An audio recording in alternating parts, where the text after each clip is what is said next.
Hello everyone, it's me Elise, and in today's video I'll be teaching you guys how you can disable your camera on lock screen on iPhone.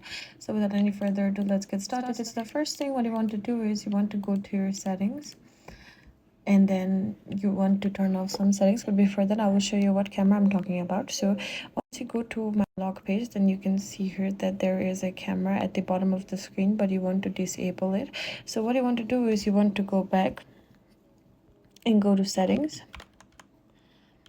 and you want to go to your screen time and make sure that your screen time is turned on. Then you go to content and privacy restrictions. Here you go to allowed apps, and then you turn off your camera. Then you simply go back and then you lock your phone again, and your iPhone camera should be restricted now. So this is a quick and easy tutorial on how you can disable your camera on your lock screen on iPhone. Thank you guys for watching this video. If you have any more questions or comments, leave it on the drop box below. It's me, Elise, signing off, and I'll see you in the next